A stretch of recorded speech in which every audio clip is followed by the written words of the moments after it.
back in my bag, I'm on my luck. Doubt that I had you couldn't touch. But now I'm with some new things with a new frame. Love back the trip, water back the new shade. Hello, everybody. Welcome to the Unbreakable Podcast with Destiny Payton. Today we have two amazingly beautiful inside and out guests that are here to share their new venture, GovCon, which is government contracting, their tour, and Miss Tanisha Gamory. Hello. And Miss Sharelle Rosado. And okay, so I have some major introductions for y'all, but I'm going to start with you. Okay. Not only are you a serial entrepreneur, Yes. you are also a mom of two, Mm-hmm. been married for 16 years, and you have, I want to say, is the number almost a half a $500 million in government contracts? Yep. That's crazy. That's crazy. That's hard work. With that, you also have, you're in real estate as well. Yep. And I'll get back to how you balance all that. Okay. Miss Sharelle Rozado, Yes. who is, I just found out is a Alabama girl. Yes, I am. What? We gotta find out she's a true Alabama girl. Is it Roll Tide? All the Okay, way. Roll Are Tide. you a Roll Tide Yeah. girl? Yeah. Ooh. As long as you Roll Tide, we rolling together. Okay. Not only are you let's see, how do we start this? You are a multi-dual state broker. Yes. It is Florida and North Carolina. Correct. Yes. And you also have your own government contracting company, which is Allure Management Solutions. Yes. And then you are also a mom of 4. Well, plus my so a mom of 11 because I take on Your bonus. well, including my bonus kids. Your bonus kids, which come from your fiancé, Mr. Legendary Chad Ochocinco. Yeah. We'll talk about, I'm gonna be nosy later and figure out about that. But what I'm most impressed about you is, one, thank you for your service. Thank you. You were a paratrooper. You're also a sergeant, first sergeant? Sergeant first class. Sergeant first class. Oh, excuse me, add it in there. Retired. Jumping out of planes and all of that. So yeah, thank you for your service. And so you two have come together to create GovCon, which is a tour for, I call it the introduction to a realm that especially African Americans have no idea exists. Yeah. And it is $1 trillion industry for business owners. Yeah. So tell me, how did this come to pass? This love affair. So I've been doing government contracting almost 2 decades now, and But we went to high school together, so how's that possible? Because I'm just 21. Right, okay. So whenever I started this thing, right, I saw I'll roll back. A girlfriend had sent your picture to me on Instagram and put under it, I don't even know if you remember this. She was like, Sharelle, whatever she said, and then you were like, oh, she's gorgeous. And then I started following you. And then I saw her post something about government contract. I was like, wait a minute, she's in government contracting. So I hit her, I was like, hey, if you have any questions, you need any help, let me know. And she brushed me off. You brushed me off. I did. Sharelle, I mean, not like that, but you were just like, no, I'm good. And I was like, okay. And then because I thought, you know how people be like, you get into government contract and come sign up for my course. I'm like, Yeah. I'm not paying for no more money. yes. She's like, I'm good. And then the conversation went on just a little bit. This was in DM. So Yes. I slid your DM, I guess. Oh, this is a real love affair. Wait till y'all husbands know about this. And then you said, oh, do you have a website? And I was like, yeah. And I sent you the website. Yes. And then she was like, then you entertained me. You saw the resume, and you were like, wait a minute. Then she entertained me. But the funny part about it was, I was like, well, let's connect, let's link or whatever. And she was like, I'm in Atlanta. I was sitting at the desk. I was like, she's in Atlanta. She was literally 10 minutes down the street from here. That's nothing but God. That's when God was ordaining things. So I pulled up, we met at the restaurant. We were with another girl. She was actually with a girlfriend who does contracting too. Mm-hmm. And she and I kind of started together. She started right after me. Yeah. And it was just a match made in heaven. And since then, we've been like locked in. Locked in. Yeah. Okay. All right. So you jumping out of planes and you over here like creating contracts and making all this money. Y'all just said, let's make this happen. Yeah. Okay, so I think it's amazing that y'all are coming together to share this with the world, because being from or living in a city like Huntsville, which is a I call it a military town. It is. And I've heard government contracting pretty much the whole time I've been there, but I thought it was people that were like government employees. Yeah. Were the only people that had access to government contracting. But as I started to learn more and more about the industry, I realized that it's business owners. Yeah. It's almost like I wouldn't say surefire, but it's like a great way to build your business up with government contracting as your partner. Right.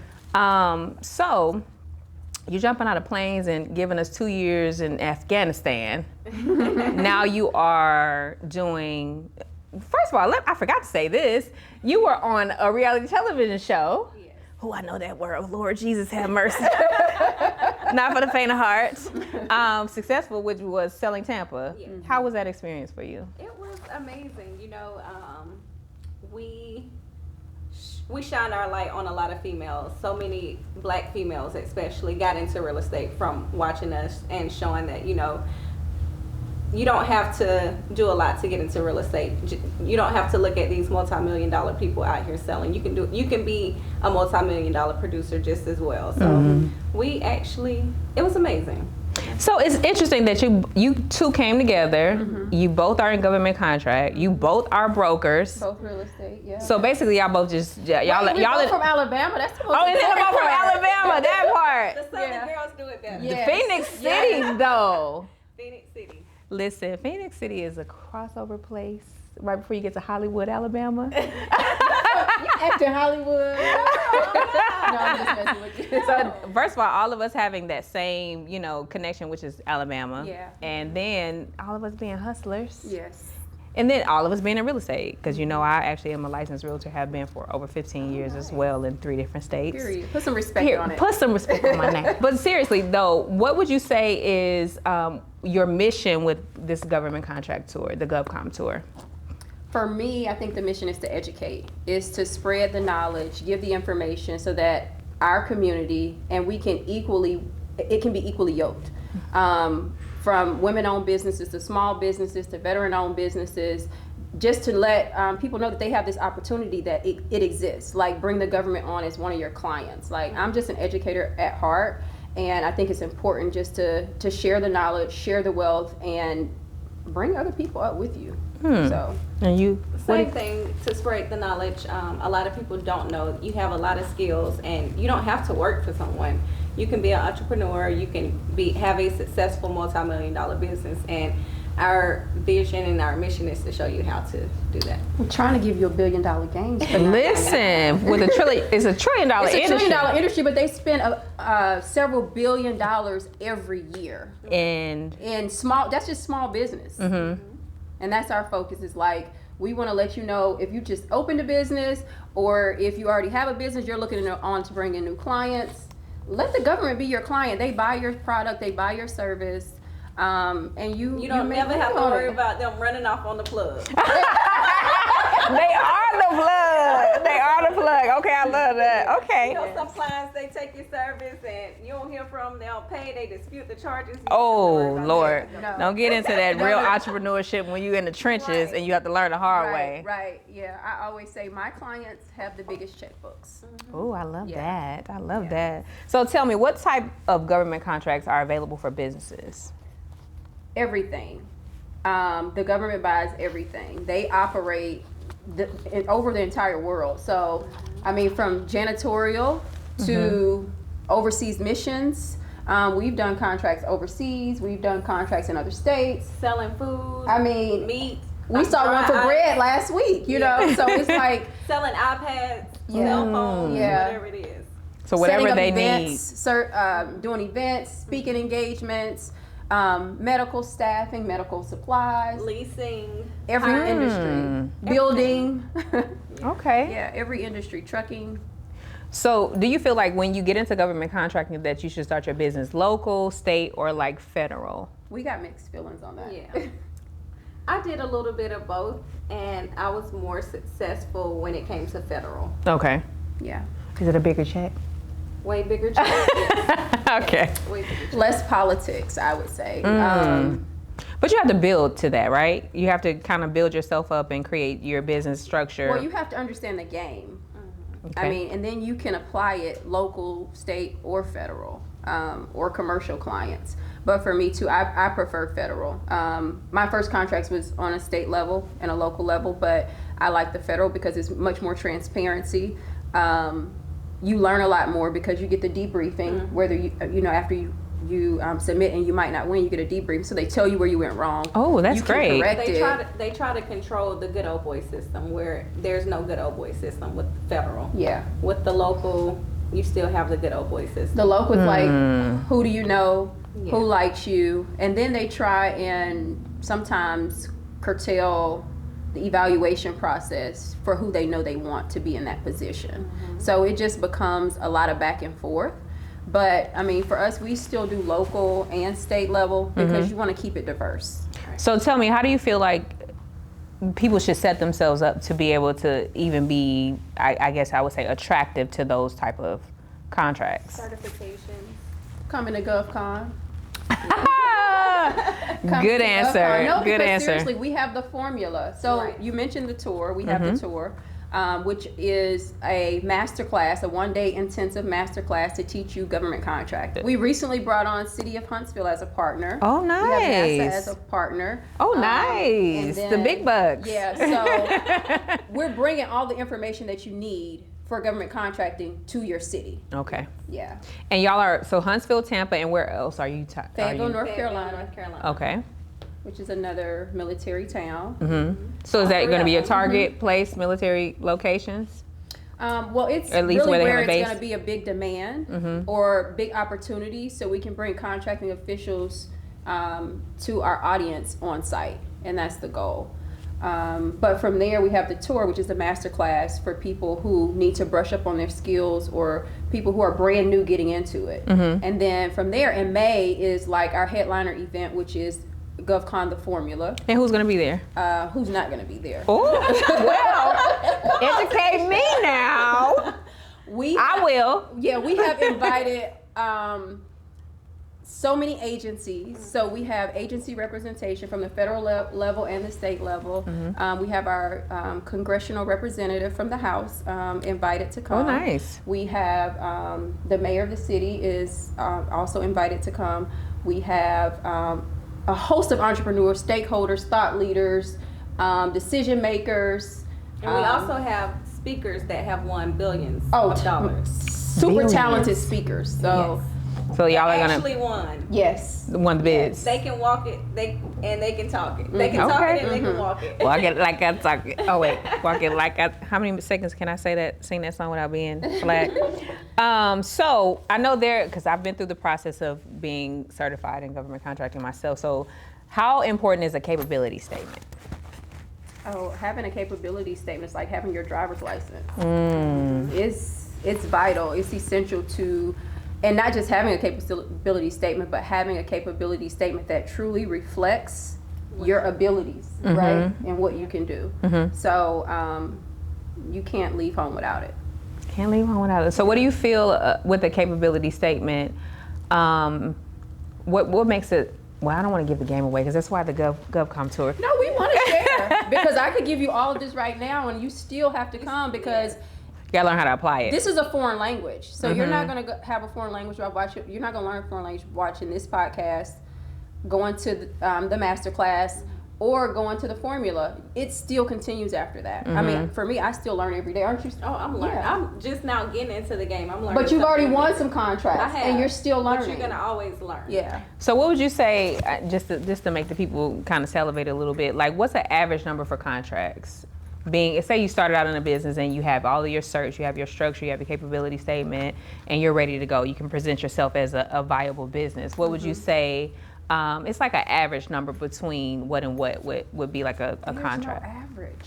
There's Because no I know when you average. start, there's certain. Well, I know some people kind of. What is it like? They kind of can bid out of certain. Like when I talk to you. You have your low hanging fruit, and then you have your major opportunities. Some people start off with go with both. It's a mixture. You don't want to just aim for one. You want to continuously go after opportunities because you gotta bring that residual income. And they're not lifetime. You know, they're usually Right. on a 5-year cycle.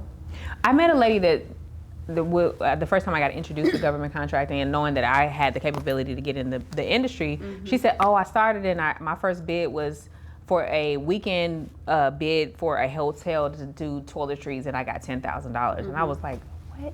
Yeah. A $10,000 contract for toiletries? Yeah.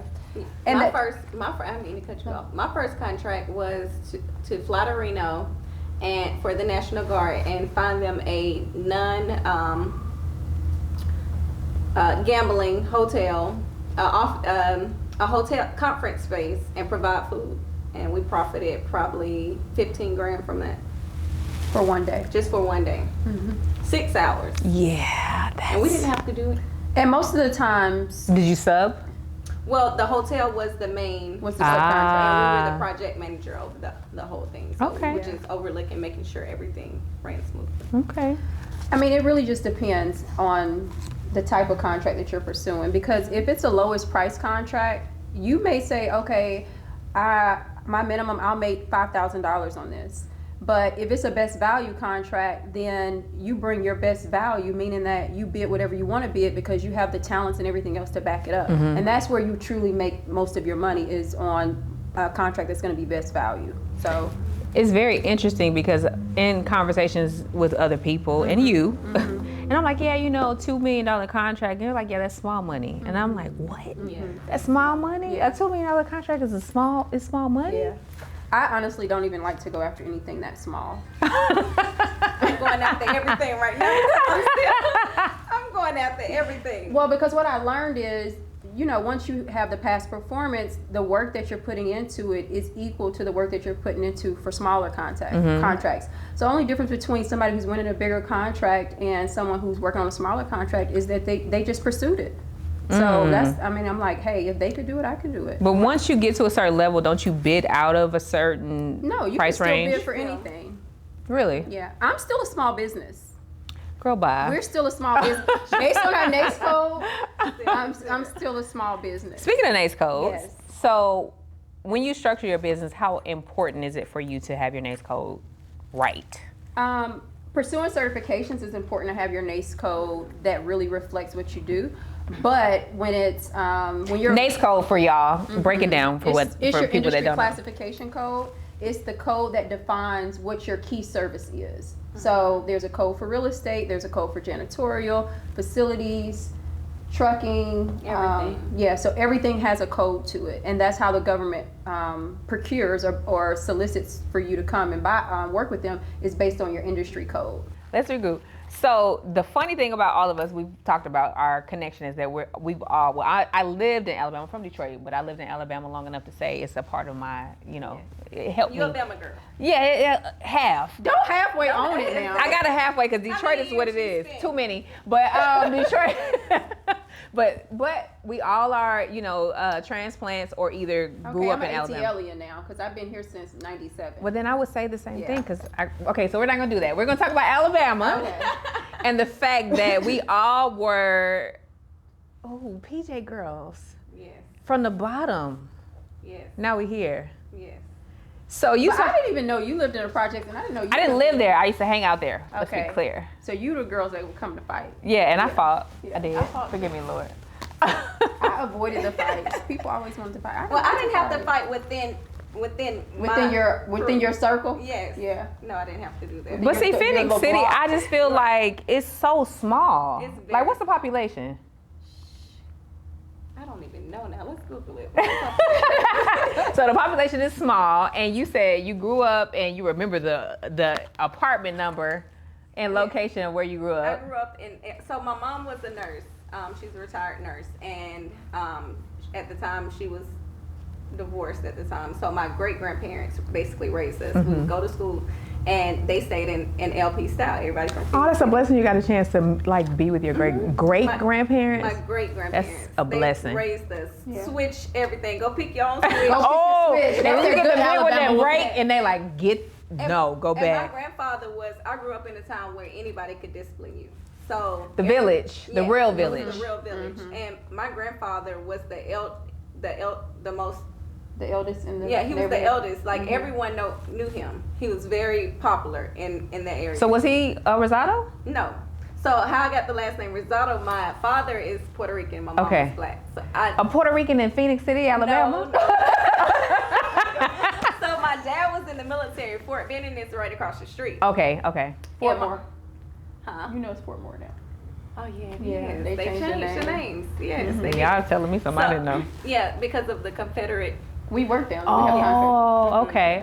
So Fort Moore is right across the street, and my dad was stationed there, and he used to hang out with, you know, the black guys, and they had a little club called the Richardson Lounge in Phoenix City. That was right outside the project. Okay. And that's how he met my mom, and it was history, and that's how they made this beautiful. I concur, Miss Rosado. But they divorced when I was 2 years old, so my dad still continued on. And growing up, I wondered, like, of course he wasn't in my life because he was in the military, not by choice, but by trade. Yes. And growing up, I'm like, why do I have this last name? Because it didn't fit. Yeah, it didn't fit, and all I see is my black family. I don't know my Puerto Rican side, and I used to hate my last name because it wasn't common, it wasn't normal. Did you get picked on? No, but it just I don't know why, it just sounded You felt weird. displaced. Yes. Yeah. So when I would get awards and they call your name across the stage, I probably was in first grade, and they say Sharelle, I would start coughing loud and making it was the weirdest thing ever. I would make loud noise because I'm like, why do my last name have to be this? Yeah. It's so crazy how we go through our own little nuances with life. Like, I didn't like my name when I was such a tomboy. I wanted my name to be Sean. Like, I didn't want my name to be Destiny. Like, that's too girly. Like, I played basketball. Like, I wore Jordans every day. Like, I wanted to be. It's so funny how we create our own little narrative in your head. Yes, of yes. What's ideal. I hated freckles. I hated my freckles. That wasn't common. I used to take, my mom is darker than you. And I would take her makeup and put it all over my face because I'm like, why do I have these things on my face? Oh my God. I got freckles too. That's That's a crazy thing. I have freckles too. She's darker than I am, but when she was smaller, she would take my makeup and put it all over her face. And she would be like, Mommy, you're white and I'm brown. And see, that's another thing, especially in Alabama. There is a very strong colorism. As much as we. With that. Really? I did not deal with it. I didn't deal with it either because I was on the other side. But I have friends that did. All my friends I was treated like we all looked at each other like as the same. Yeah. I have always felt that way because my two best friends, who you know, are beautiful chocolate girls. Oh my God, they're gorgeous. And I just saw them as beautiful girls. I never knew that world, but I've heard and experienced their trauma with it. So it's really crazy, and it's a real thing. I didn't start dealing with it until I became an adult, honestly, and I was in the limelight when people, because I grew up in a black household. I came out of a black vagina. Yeah, my father's Puerto Rican. I'm You're a black girl. Right. Yeah. Right. So it's like when I would once I hit the spotlights, people would be like, she ain't black. Why you with it? You know, You're like, what are you talking about? I'm LP. What are you talking about? Because of my skin color. And it used to frustrate me. This was in the beginning when, I was still young, trying to find yourself. A young adult trying to, I am black. What are you talking about? Yeah. It pissed me off. That's when I dealt with it. But now it's like, whatever. It's funny because I was telling you how I had never, people are like, oh, you lived in Alabama. I know you experienced racism. I didn't experience racism in Alabama as a kid or as a teenager until I moved to LA. Because LA was very different. Yeah. And it was, and not even that I really experienced it so much, but I watched it. Like going to clubs and things like that, I watched them, I would hang out with some of the Asian girls. There's a lot of Asian girls in LA. But I watched them not let a darker skinned girl in the club, oh, you can come, she can't. So and I'm like, oh my God. I didn't experience racism growing up in Alabama either. I mean, not to my own knowledge. But when I saw it firsthand was with my husband because he's chocolate. And us light skinned girls like our chocolate. We all like some chocolate. A little juice. If it ain't black, anyway. But we were trying to buy into a certain community to get our kids into a school, a different school district. And of course, we were the minority in that community. And, as a broker, I had an appointment, went up to the front door, and they're not answering the door. And I'm like, I have an appointment to see this property. And finally, it was an Indian family. And he cracked the door, and I was like, hi, I have an appointment, and he's like, yeah, but he's not coming in my house. And I was like, and he was like, basically, he refused to let Justin into his home. Your husband. My husband. And it was just blatant racism. He said, yeah, I've heard that you guys are trying to move into the neighborhood, but you're not getting this house. Oh, wow. First of all, that's illegal. It is. Start there. I mean, I was taken off guard. Like, I just literally, my eyes started like tearing up really bad because I had never experienced that blatant before. But it's worse in America than anywhere. I mean, we travel all over, and I haven't experienced that anywhere else. I mean, You do have to have security when you go to Russia in certain places, though. That's the only place that I've ever had that. Yeah. But, I mean, it is what it is. I haven't experienced racism. The only thing that was different because I did go to Smith Station a little when I was growing up. We used to get checked. And where's that? Smith Station, Alabama is right. Oh, wow. Never heard of it. It's majority white in the schools. So every Friday they would check everyone's head for lice. I don't know if they still do it, but growing up, I'm sure they're not doing that anymore in Smith City. because it was predominantly white. I remember that in Huntsville. Really?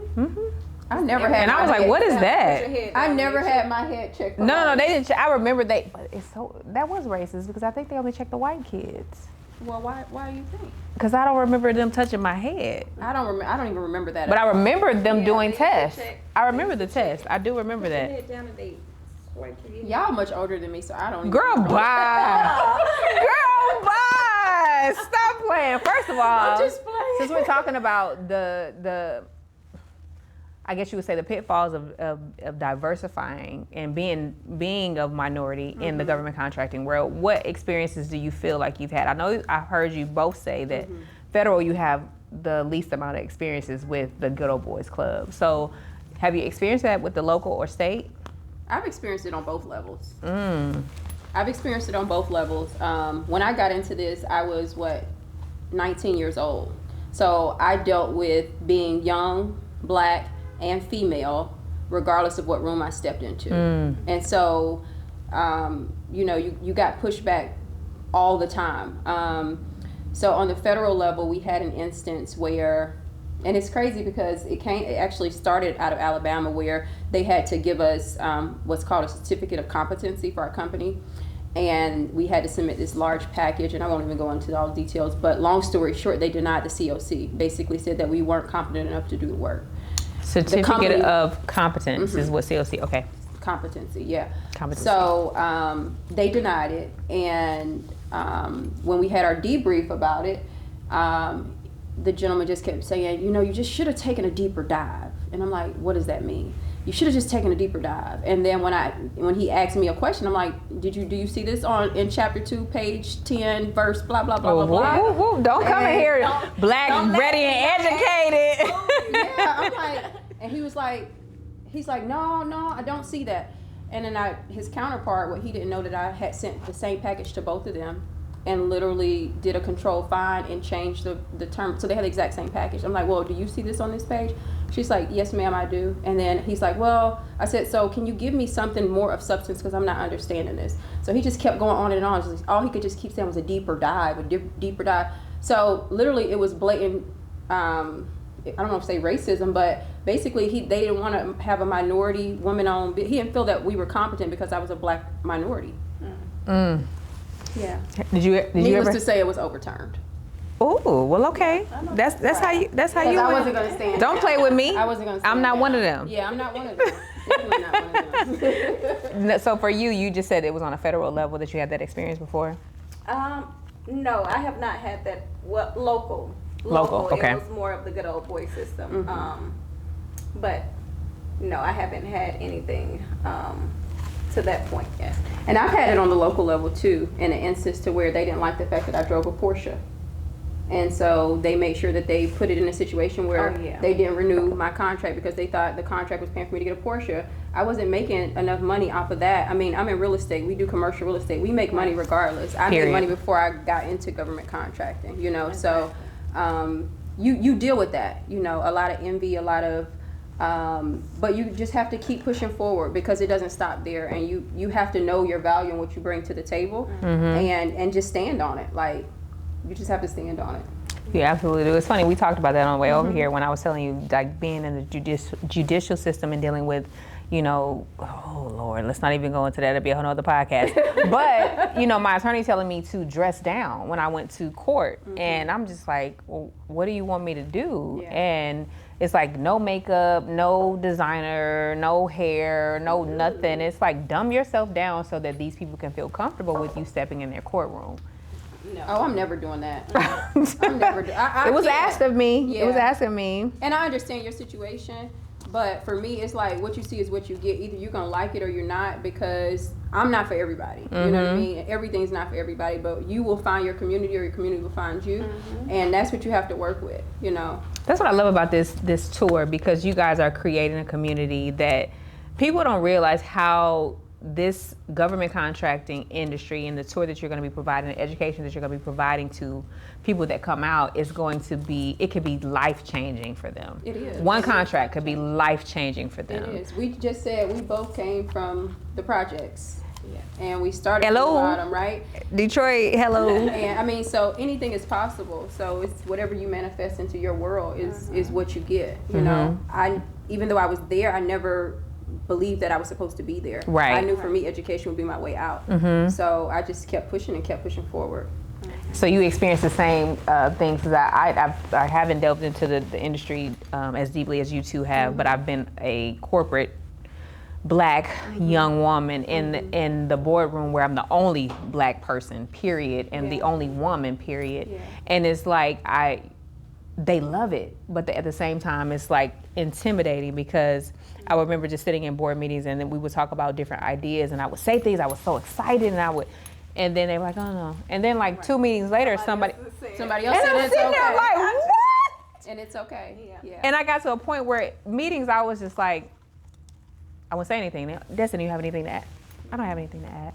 And then it's like, oh, she has an attitude. That's my cue to leave, because if I can't be myself and I can't bring 110% of my ideas and it's not going to be appreciated, Why am I here? then why am I here? This is not the place for me. And so I will quickly exit stage left. And see, that's power. Yeah. That's power, because a lot of people will stay for the money, and they'll stay for the security.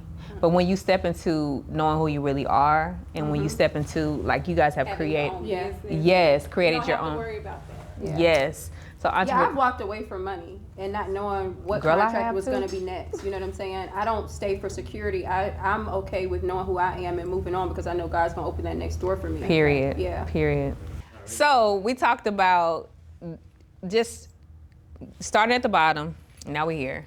How has God showed up, and as you said, showed out in your lives? Like, you both are, like I said, successful in real estate, and you're delving you've already delved into a big industry, $1 trillion industry, $1 billion industry with government contracting. How has God showed up and showed out through because I don't want people to just know about the good stuff. I want people to know about what you had to struggle through to become unbreakable to get here. I'll start first. Yeah. So a lot of people don't know, I had a track scholarship. Girl, I ran track too.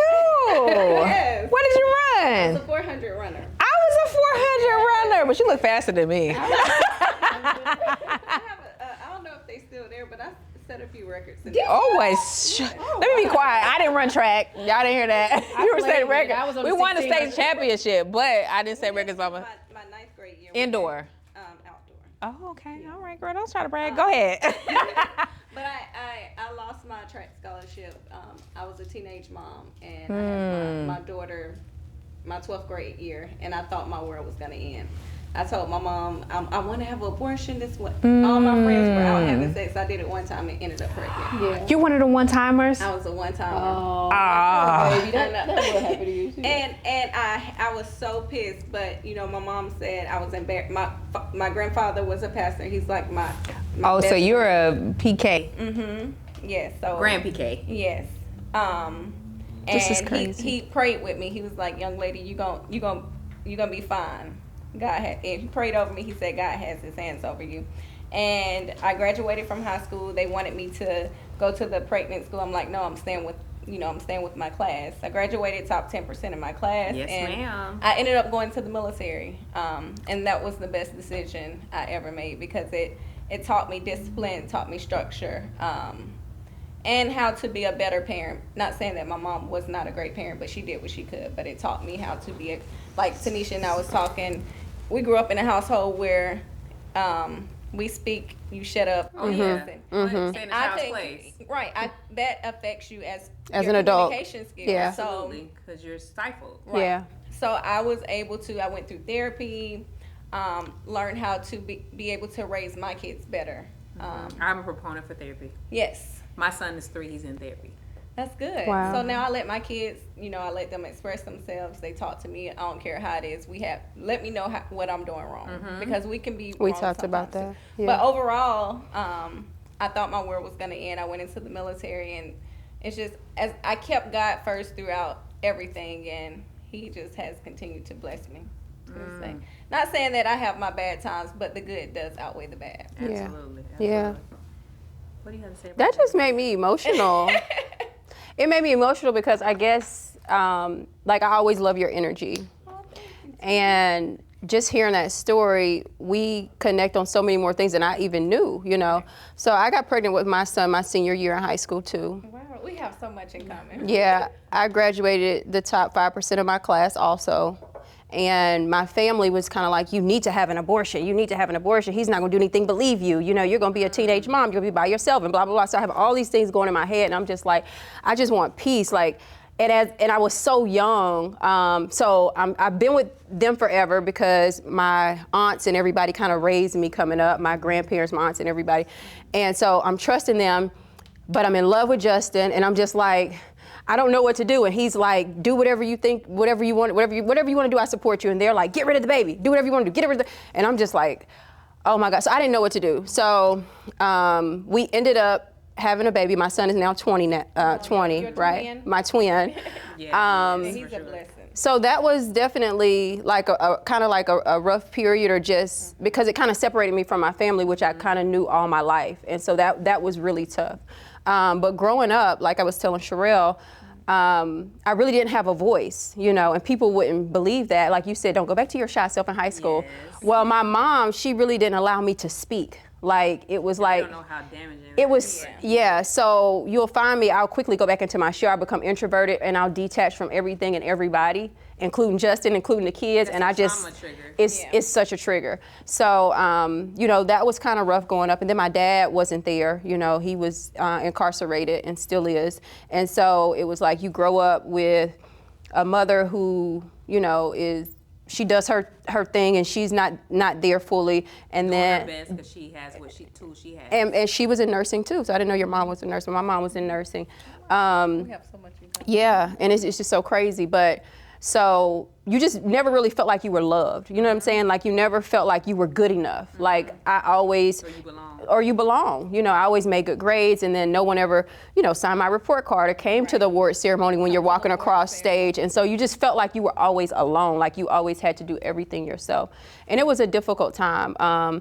But I've never let any of that define me. I just knew that I was gonna keep pushing forward, and I was gonna keep striving, I was gonna be educated, and my education was gonna get me out of here. And moving to Atlanta became nothing but opportunity for me, But I would say even through all of that, the biggest blessing for me that God has given is that, Justin beat cancer last year. And That's amazing. My dad did too. yeah, praise God. So I've never experienced God that close and had to call on him and rely on his strength as much. Like, it broke me all the way down. My kids were like, Mom, you literally stopped showering. You got to shower. Like, I was not showering. I was not getting out the bed. I was like in a depression for months. And I'm still coming out of it. It was very traumatic. But I would say, God is real, and keeping him at the center of everything. And I think for that, it brought him to the center of our marriage. Like, I had my relationship with God, and Justin had his relationship with God, and we went to church together, but it was like, it was never brought together. Oh my God, it unified us. And Powerful, huh? I had never experienced that, and that was life-changing for me. Yeah. Yeah. Yeah, I know. So for me, and why I like to talk about that is because a lot of times we go through the storms, and then, we're questioning God, which is natural, and then we get to the other side, and then we forget. Yeah. But you guys are on the other side. Prostitute Christians. Ooh. Typical pimping God. She said, You can't be pimping God. you can't pimp him. Listen, You so cannot. I talk about my struggle. So my mother, I'm a girl's child that was raised by a man in the South, which is absolutely unheard of. Yeah. So going to PTA meetings and people are asking like, where's your dad? Yeah. I mean, where's your mom? Yeah. Well, your dad's here, but where's your mom? Yeah. And so for me, my mother's been on drugs for 25 years. And so for me, it was easier to say that she wasn't alive than to say that she was on drugs. Oh, okay. Is she So- still living? She is. And Okay. She's still battling. Okay. She's still in Detroit and she's still on the streets and she's still doing her thing. And so for me, it was like going through that made me so strong. Yeah. And then when I got to an adult and then I ended up being in a relationship and then a marriage and then going through abuse and then having 5 miscarriages and then just dealing with this crazy world. Yeah. It was like back to back to back to back to back to back. Yeah. We don't get a break. No, and Yeah. I was like, God, please, like, just Yeah. stop. Like, I Yeah. can't take any more of these storms. Like, I can't Yeah. take anymore. And I remember getting smacked with one of the biggest ones. And I was just like, oh, I prayed for this to stop. Like, I prayed for this to stop. And in that moment, it didn't stop. But God gave me peace. Yeah. And now I can sit here through all of my storms and be grateful with peace. And so I just know that God is so much bigger than anything that you're going through. He doesn't call the prepared. He prepares the call. I know that's right. Girl, wait, Yeah. don't make me start. Yeah. shouting So up in we're, here. we're never ready for what we're going to go through, but he already knows what you're going to go through. And it's like, just strap your boots on and just keep moving because the time is going to pass anyway. Absolutely, Yeah. absolutely, and that's what I realized in the midst of it all. I asked for the stopping of the storms, but I really just got peace because life goes on.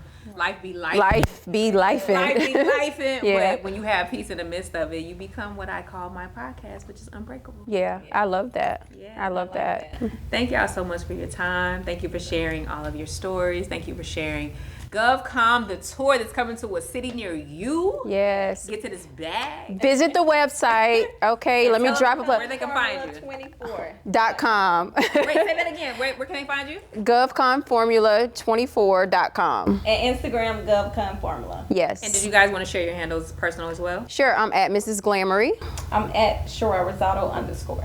Y'all know y'all can find me at the Destiny Payton at YouTube and any other social media handle, IG and everything else. So thank you, ladies, again. Thank you for having us. Thank you for This was having so me. fun and intimate. Yes. Intimate.